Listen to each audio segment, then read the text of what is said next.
જય શ્રી કૃષ્ણ મિત્રો, આજે આપણે ખૂબ જ મહિમાવાન અને ચમત્કારિક વ્રત દશામા માતાજીની વ્રત કથા અને સંપૂર્ણ વિધિ વિશે જાણીશું.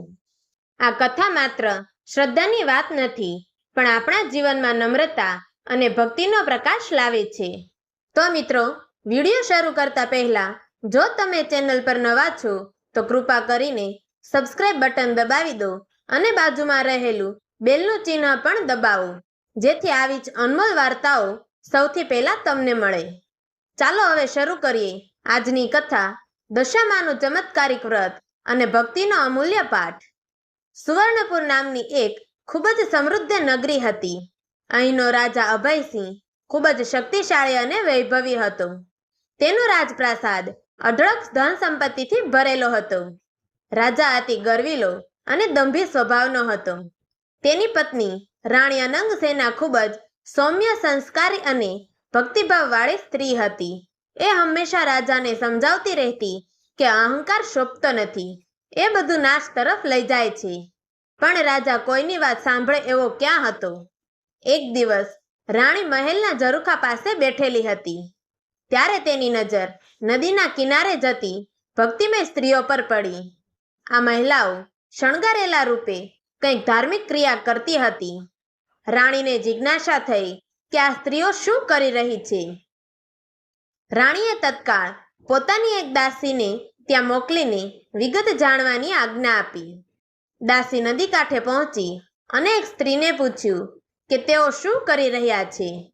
સ્ત્રીએ કહ્યું કે તેઓ દશામાનું પાવન વ્રત કરી રહ્યા છે. એ વ્રત માટે 10 સૂતરના તારથી 10 ગાંઠો વાળવી અને દરેક ગાંઠ પર કંકુના તિલક કરવાના હોય છે. ત્યારબાદ આ વ્રતની વિધિ, ઉપવાસ અને શ્રદ્ધા સાથે કરવાના નિયમો વિશે વિગતવાર માહિતી આપી. દાસીએ મહેલ પરત ફરી રાણીને બધું જણાવ્યું. રાણી અનંગસેના, જે પહેલેથી જ ધાર્મિક સ્વભાવની હતી, એને આ વ્રત કરવાનો સંકલ્પ થયો.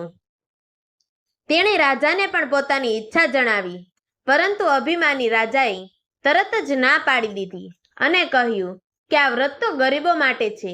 તું તો એક મહેલની રાણી છે, તારા પાસે બધું જ છે, ધન, દરબાર, નોકર ચાકર, શાણપણ, માટે તારે આવું વ્રત કરવાની જરૂર જ નથી.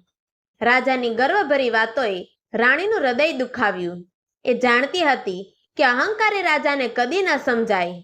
રાજાએ દશામા વ્રતનું અપમાન કર્યું, જેના લીધે દશામાને રોષ આવ્યો. માતાજી રાત્રે રાજાના સપનામાં આવ્યા અને માત્ર એક જ શબ્દ બોલ્યા, પડું છું. બીજા દિવસે જ પાડોશી રાજા પોતાની સેના લઈને ચડાઈ કરવા આવ્યો. રાજા ગભરાઈ ગયો અને પોતાની રાણી અને 2 પુત્રો સાથે લઈને જંગલમાં ભાગી ગયો. ઘોર જંગલમાં દુઃખ સહન કરતા કરતા એ એક વાવ પાસે આવ્યા, જ્યાં રાજા પાણી લેવા ઉતર્યો. એ પાછળથી પુત્રો પણ વાવમાં ગયા. ત્યાં દશામાએ પોતાના ગુસ્સાથી બંને કુંવરોને અદ્રશ્ય રૂપે વાવમાં ખેંચી લીધા. રાજાને તરત સમજાયું કે આ દશામાનો કોપ છે.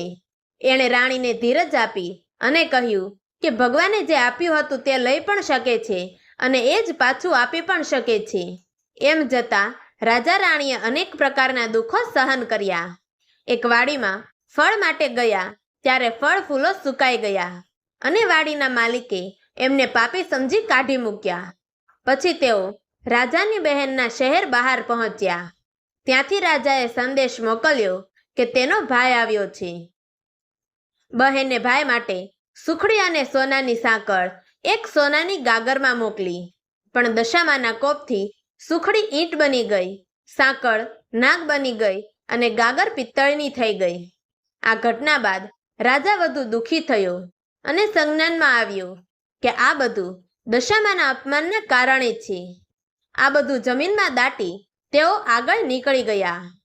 પછી તેઓ એક વાડીમાં પહોંચ્યા, જ્યાં રાજાએ એક ખેડૂત પાસે ચીબડું માંગ્યું. ખેડૂત દયાળુ હતો અને એણે ચીબડું આપી દીધું. રાજાએ વિચાર કર્યો કે થાક ઉતર્યા પછી એ ખાય. બીજી તરફ એક ગામના રાજાનો પુત્ર ઘરે આવ્યો નહોતો અને સિપાઈઓ એની શોધમાં હતા.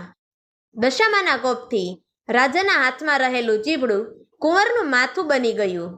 સિપાઈઓએ એ જોઈને રાજાને દોષી ઠેરવી પકડી લીધો અને નગરમાં લઈ ગયા. નગરના રાજાએ કુંવરના હત્યારા સમજીને રાજાને કેદ કરી કાળ કોટડીમાં નાખી દીધો.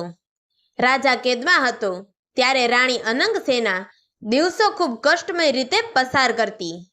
લાકડા ભેગા કરીને વેચતી અને એ પૈસાથી પોતાનું ગુજરાન કરતી.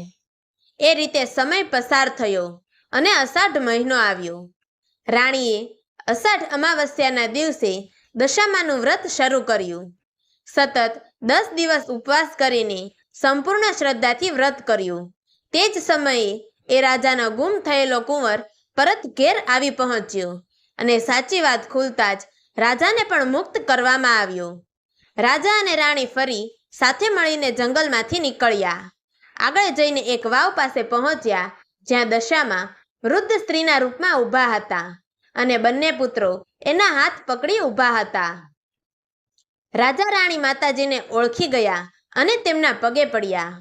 દશામાએ પોતાનું અસલ દિવ્ય સ્વરૂપ ધારણ કરીને કહ્યું કે હે રાજા, તે જ્યારે મારી ભક્તિ અને વ્રતનું અપમાન કર્યું હતું ત્યારે મેં કોપ કર્યો, પણ હવે તે તારા અહંકારને છોડ્યો છે અને રાણીએ શ્રદ્ધાથી મારું વ્રત કર્યું છે, તેથી હું પ્રસન્ન છું.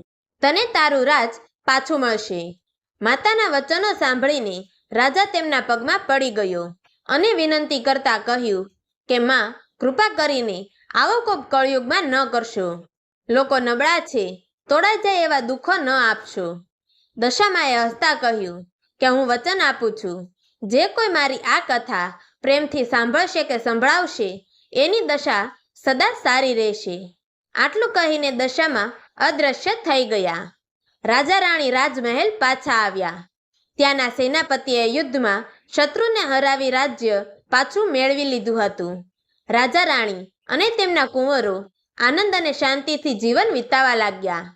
તેમણે દશામાના આશીર્વાદ લીધા અને સંકલ્પ કર્યો કે દરેક ભક્તે આ વ્રત શ્રદ્ધાથી કરવું જોઈએ, જેથી તેમને પણ એ જ ફળ મળે જે અમને મળ્યું.